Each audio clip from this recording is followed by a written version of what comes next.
So welcome to this week's webinar, Anatomy of a Nervous Breakdown.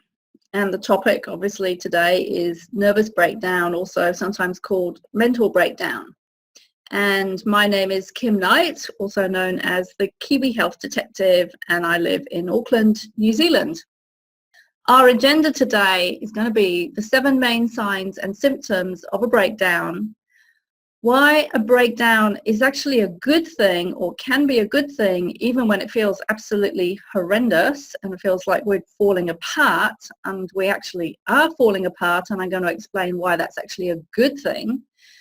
The connection between chronic illness and mental breakdown, and how a breakdown is often what we could call, or what is called, a spiritual emergency.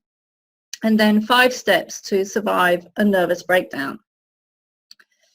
And I hope through this webinar that you will get fresh perspectives perhaps on this thing called a nervous breakdown or a mental breakdown, because my personal experience of this was that it's considered quite a negative thing in the medical system. It's considered that something is going wrong, it's a mistake, and actually that may not be the case. So I'd love you to check in after I've gone through this webinar and see if perhaps your perspective has changed. And one of the goals is actually to take a lot of the fear away, and also a lot of the stigma, because there can be a lot of stigma about a mental breakdown or a nervous breakdown and not being in control, so to speak, of one's mind. So before I go on, because I'm not a medical doctor, I am not legally allowed to diagnose, heal, treat, cure any medical condition or illness. And I am legally obliged to tell you and advise you that if you need appropriate medical help, please go and seek that appropriate medical help. And to share also that the information I'm giving in this video is based on my personal experience and my experience of working with many clients over the past 11 years. So let's first of all look at the definition of a mental breakdown. A period of mental illness resulting from severe depression, stress, or anxiety. And synonyms, which means other words that are used to describe the same thing, things like mental collapse, breakdown, nervous collapse, nervous exhaustion, nervous tension, period of mental illness, a crisis, a personal crisis, a psychological trauma. So these are some of the definitions that are given to a nervous breakdown. So I've had quite a bit of personal experience of this, and when I first started experiencing this, I did not know what was going on. And to cut a very long story short, I was diagnosed with clinical depression in my 20s, and it got worse and worse and worse, and I ended up in hospital with what is classified as a nervous breakdown or a mental breakdown. And it took me several years to actually piece together what had happened in that experience. And what I discovered was it actually was a breakthrough, and a breakthrough of consciousness, and I'm going to be talking about that later in this webinar. So rather than it being something bad, it literally was something breaking down, but it was a breakthrough, and it was a spiritual experience, although I didn't know it at the time. And it was an expansion of consciousness. And I've had 2 major experiences like this and several minor ones during my life. So I've really had personal experience of this, and now I know how to recognize the signs and also how to deal with it, and obviously how to help other people deal with it. So let's look at 7 signs, and I'm not saying these are the only signs, and as I said at the beginning, I do not diagnose, and I'm not legally allowed to diagnose a condition. So I'm just giving you my personal experience here of what I experienced and what I noticed my clients experiencing if they're going through what could be classified, if it was diagnosed, as a nervous breakdown or a mental breakdown. So we're going to feel feelings such as deep overwhelm, like everything is just too much and we can't cope. We can't cope with what we would normally be able to cope with quite easily, just simple things. And there's a film which you may have watched called About a Boy, a great film with Hugh Grant. and the Australian actress, and I can't remember her name, which is terrible, but basically in the film she was having a nervous breakdown. And if you've watched that film, there's one moment where she goes to get the crockery and the plates out of the cupboard in the kitchen, and she just breaks down. She can't even get the plates out of a cupboard in the kitchen. Now, a lot of people who had not experienced either clinical depression or severe overwhelm or nervous breakdown would probably have missed the meaning of that piece of action in the film. But I totally understood what it meant. Just simple things, we just can't cope. We feel unstable. We feel mentally, emotionally unstable. There are emotional roller coasters, ups and downs, lots of emotions, lots of tears, lots of crying easily. We can't think or focus or concentrate or use our mind normally. So I remember as I was going into the clinical depression before the breakdown, I was in a job back in London. And I would go into work every day and I would sit at my desk and I just couldn't get my head together to start my work. And I literally would take half an hour every day to get my head straight, and just through sheer force of will, I would start working. And then I'd be okay once I got into work, and I'd go through the day and I'd do my work okay, and I'd do it quite well.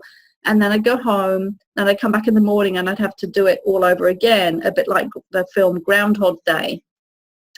So we can't think or focus or concentrate easily or normally.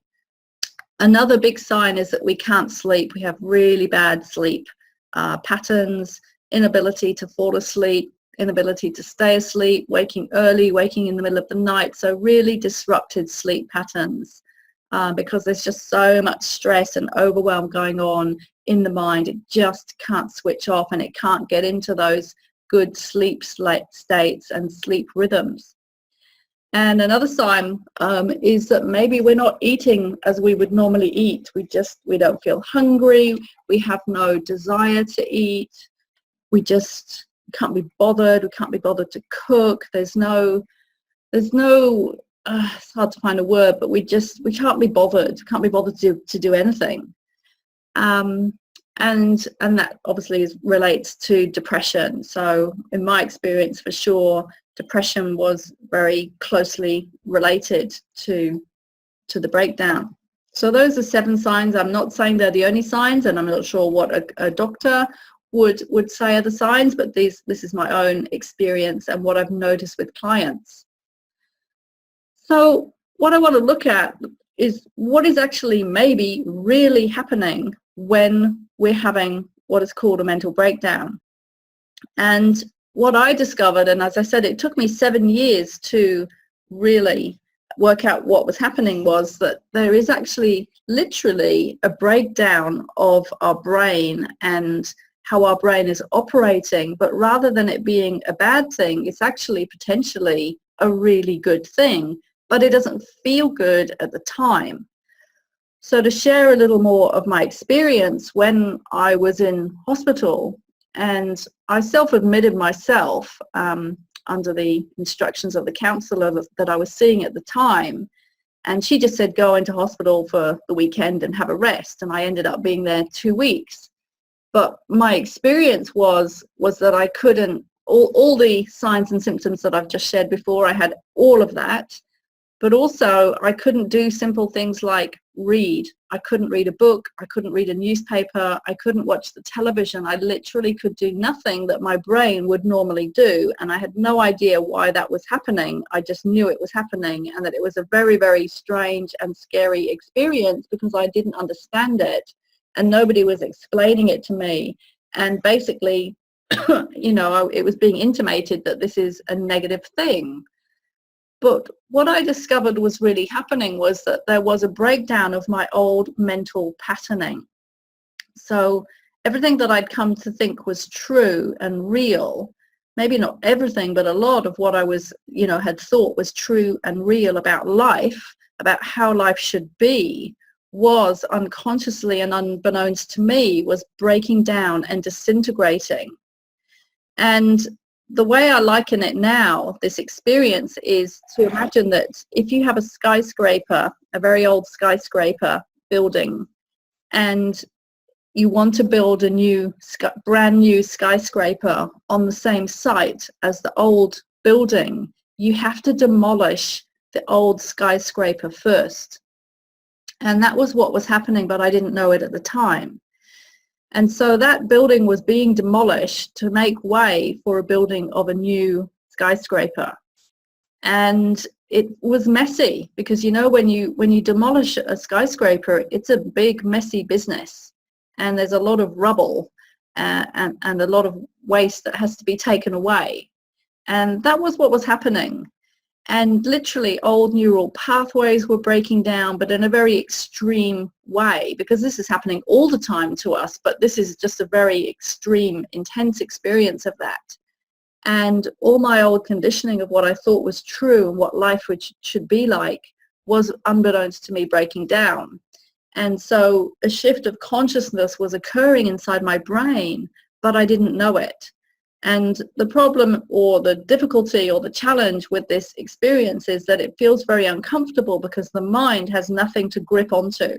It's almost like you're scrabbling your way up a cliff face and you're just hanging on with your fingernails and just hanging on for dear life, literally, because the mind doesn't want to let go. The mind is very, very, very, very scared of letting go of old patterns and beliefs and conditioning, because it believes that that is the most important thing for it to stay safe.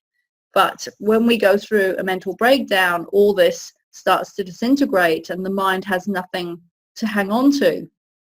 And one of the things I discovered later on, because I only put the pieces together several years later after doing a lot of personal growth work, going to a lot of workshops, doing a lot of introspective work on myself, I learned that what had happened was what is called a ring pass knot expansion. So I'm going to come back to that in a little while. And just before I go there, just talk about the connection between chronic illness and a nervous breakdown, because what I've seen when I've been working with clients and certainly with myself is that there is a correlation sometimes between a breakdown and chronic illness, but not always. So what I mean by that is if you have a chronic illness such as chronic fatigue, fibromyalgia, whatever diagnosis you've been given, that doesn't necessarily mean at all that you're having a nervous breakdown. But sometimes what I've seen with some people is that the two do go hand in hand, but I'd say it's probably only about with 5% of the people that I've worked with. So it's quite a low percentage. What I've noticed with some people is that they have a chronic illness. I remember one lady in particular, quite a few years ago, and she came to me, she had chronic fatigue and fibromyalgia. She'd been diagnosed, so she had all the symptoms, the tiredness, the pain, etc., that go with these conditions. And yet I could sense there was something more going on behind it. And I could see that there was this shift of consciousness going on. There was this breakdown of old patterns happening in the brain. And I would say to a certain extent that with any chronic illness, there's going to be a level of that going on, because we have to learn new things when we're going through a chronic illness. We have to learn to stop doing the things that have created the illness, and we have to learn to do new things. So there's always going to be a level of this breakdown going on, but not to the level of a complete nervous breakdown.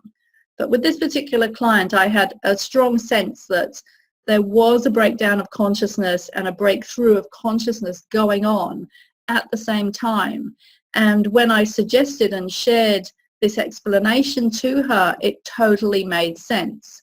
So that is what I found, what can make sense for people and what can make people realize whether there is or is not some sort of a breakdown going on, is that when a breakdown is described and the symptoms of a breakdown are described, and also the purpose and the real meaning of a breakdown are described, they will know internally whether that feels right or not to them.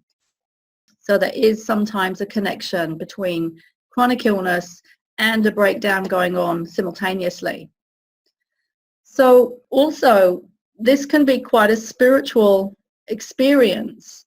And I don't mean that we see angels and, I don't know, God or whatever, but as a human being, as far as I understand it at this point in my life, we have 4 quadrants. We have the physical body, the mental body, which is the mind, the emotional body, which is all our feelings, and our spiritual self.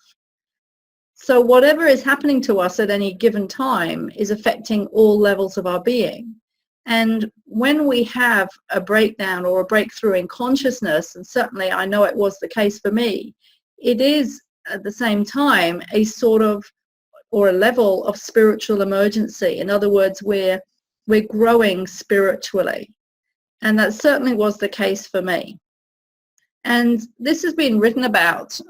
You can Google it, you can Google the term. Funnily enough, several years ago, I had a website called Spiritual Emergency, and the name just dropped into my head. Nobody told me that word. The name just dropped into my head, and I created a website, and for a while I was working with people going through spiritual emergency. And it was only afterwards that I Googled the term and found out that actually it's quite a common term.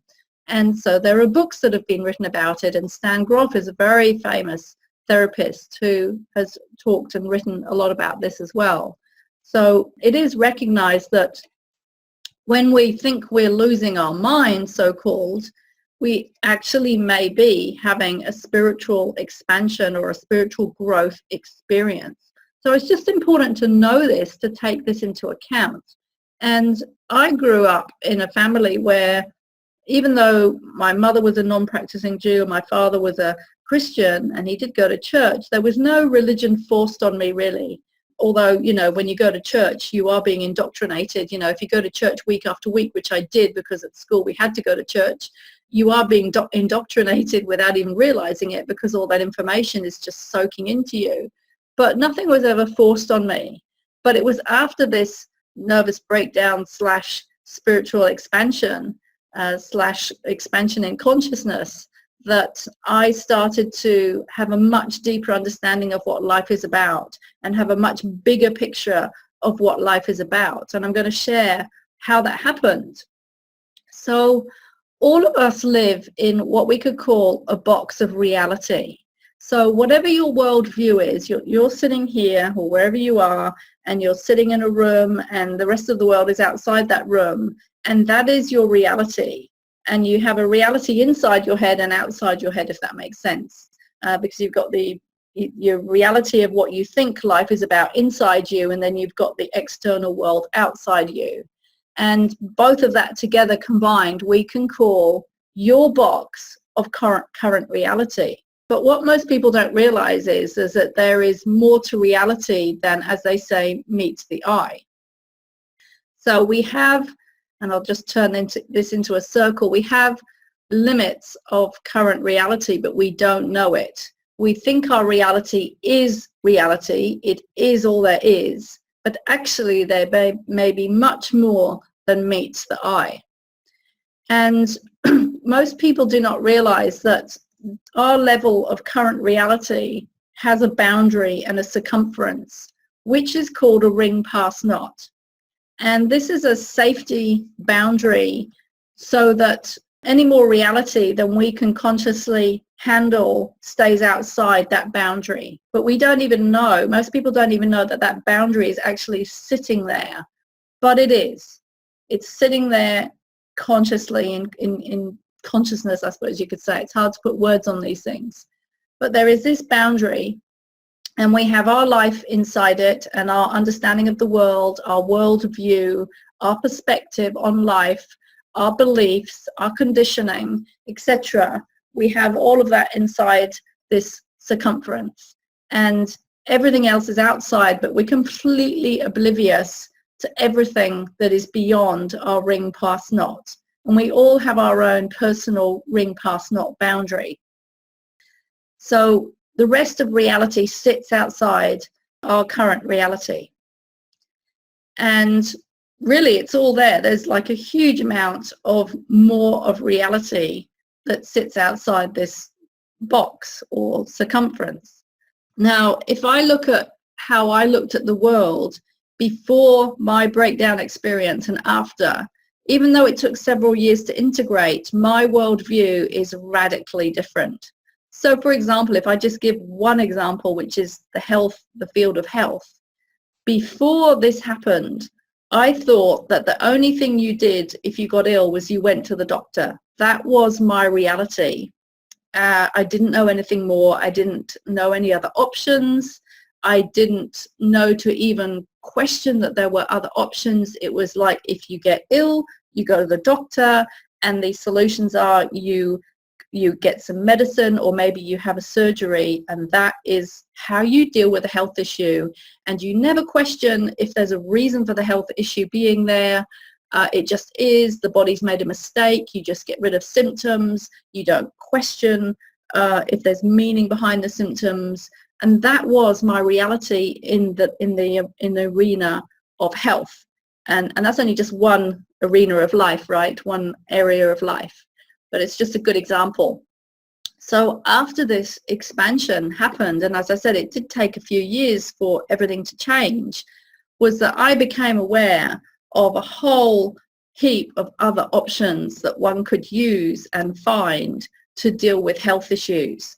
And that just has grown and grown and grown and grown and expanded and expanded and expanded over the last 25 years. And what I now understand as possible is way beyond most average person's belief of what is possible around healing. So, for example, I know that the body is the ultimate self-healing mechanism. It can totally heal itself.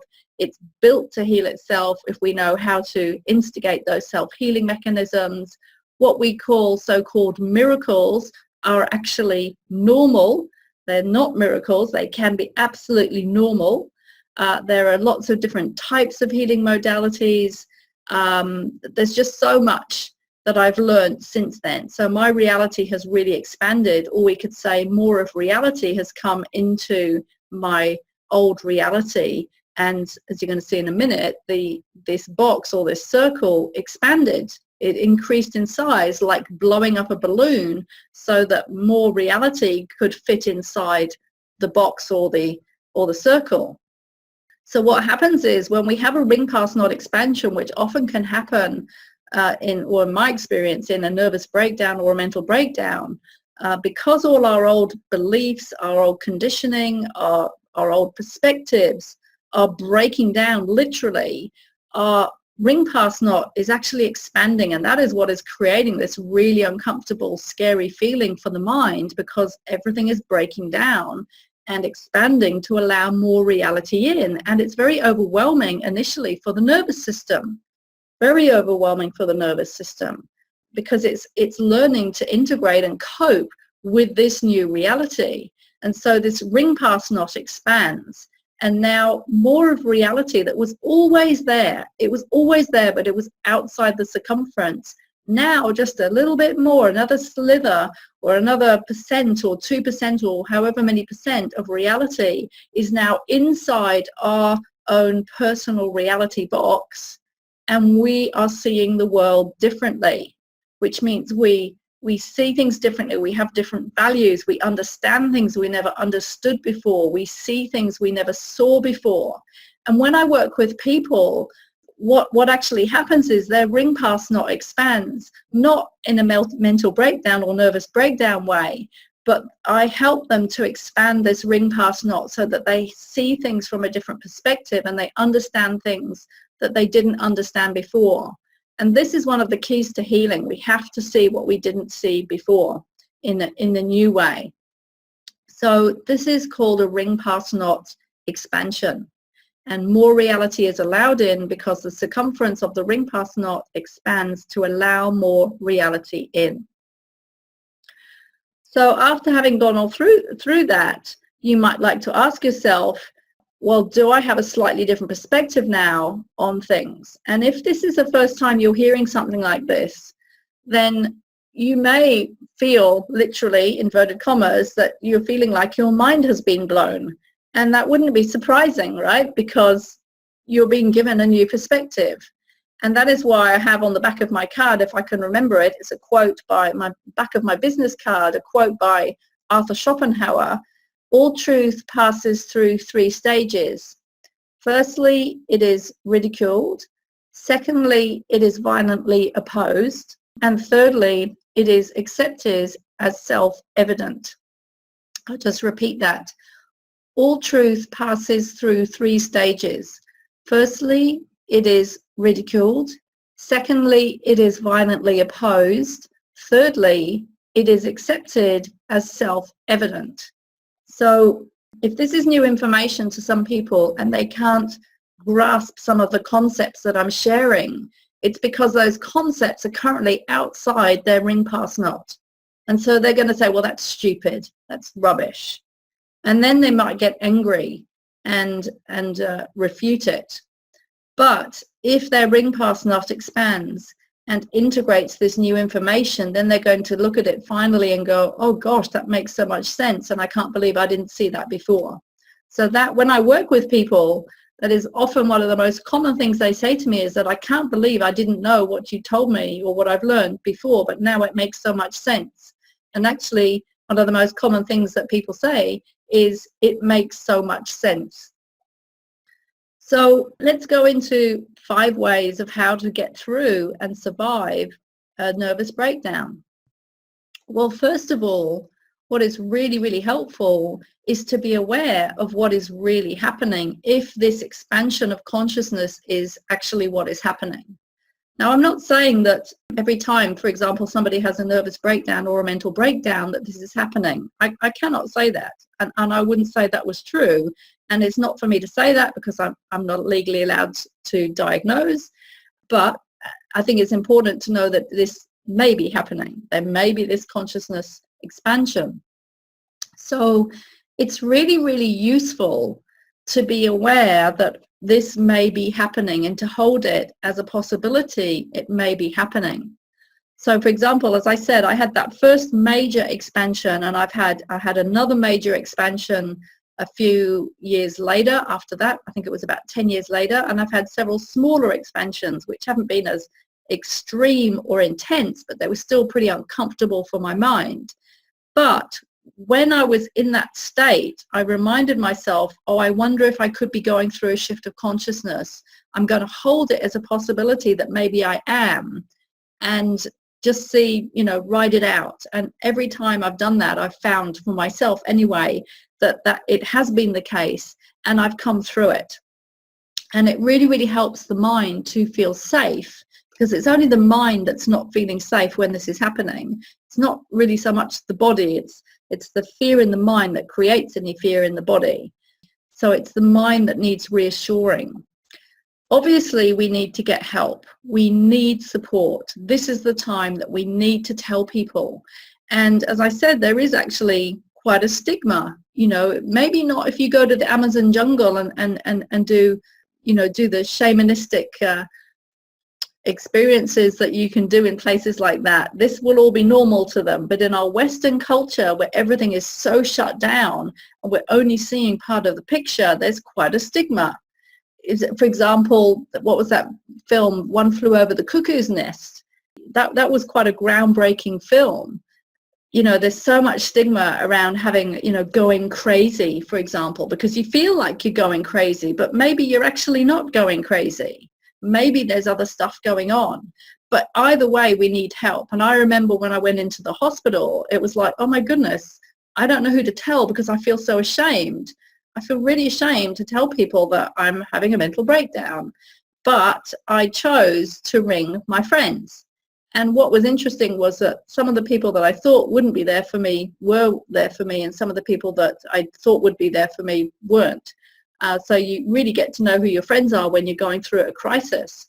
But you must get help, you must tell people, and also, if necessary, definitely get medical help of some sort. Also, what's important is to know and to keep telling yourself, and also have other people keep telling you, which can be really helpful, that you will get through it.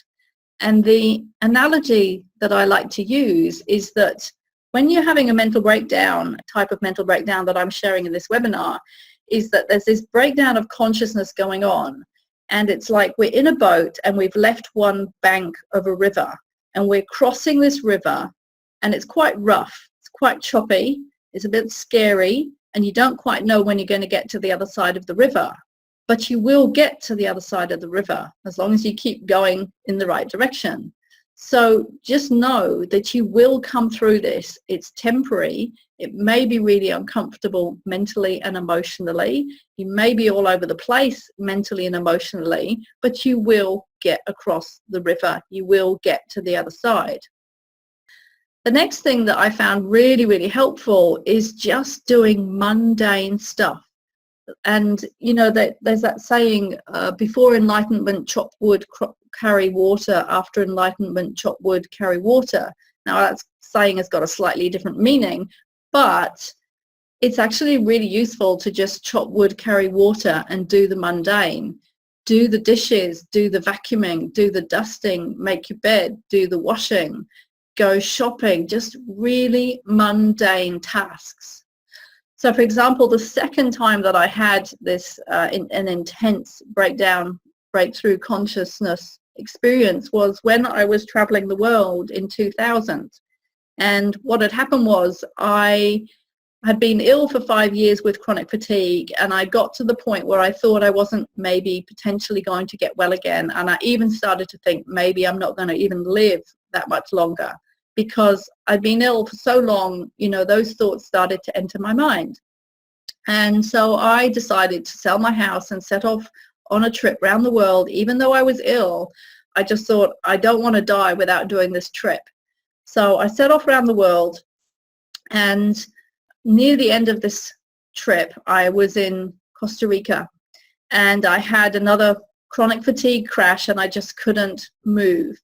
And so I had to stop for a month, and I rented a really basic, crappy little apartment, and I just stopped, and all I could do was get up, you know, cook myself a meal, go back to bed, rest, you know, have another meal, go back to bed, rest.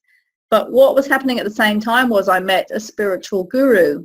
And as a result of meeting this spiritual guru, and this can also instigate, you know, a spiritual emergency, is that something happened with my consciousness as a result of meeting this spiritual guru. And it instigated, and it wasn't just because of meeting him, it was probably because it was time for it to happen as well, but it instigated another breakdown. But this time I sort of knew what was happening, and so I was prepared for it. And even though it was really uncomfortable, and I just felt like, I can't cope, I can't think straight, I can barely function, I was aware that, you know, I was, number one, awareness of what may be happening. And so I was just getting on with life and doing the mundane. And that got me through, just being very, very simple and doing the mundane, and being accepting of the fact that that is all you can do at this particular time, and that, going back to number 3, you will get through it.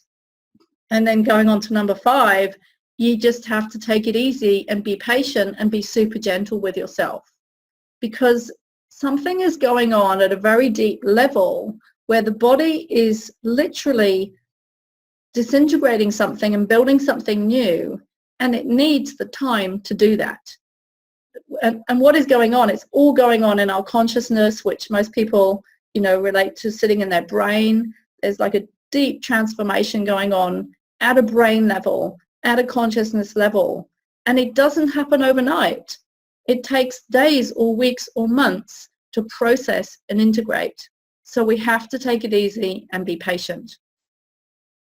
So, having gone through all that, what have you learned? Do you have new perspectives, and how does this relate to you? It's a good question to ask yourself. So, if you want more information on anything that I do, then you're welcome to go to my website, kimknighthealth.com, and make sure you're on the e-list, my news list, for these training notifications of these free webinars and other events. So you can sign up on the website. It's very clear where to sign up. And there are lots of, if you go to the events tab, you'll find whatever upcoming events there are.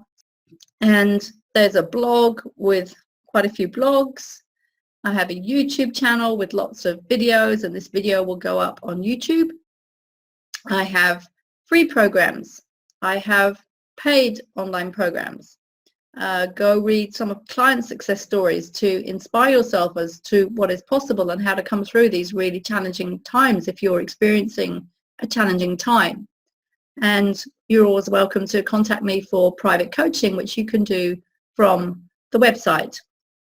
And in the near future, I'll be launching my monthly membership program, The Secrets to Health. So our next topic next week is why are symptoms a good thing, and understanding what is called the stress regeneration response, which really explains how when we have symptoms, our body is actually in a self-healing mode. And this is one of the most misunderstood things in the medical community, is that often the time we go to the doctor with symptoms, our body's actually in a self-healing mode, but we don't realize it. So I'd like to thank you for attending today, and I hope this has been useful, and look forward to seeing you on the next meeting.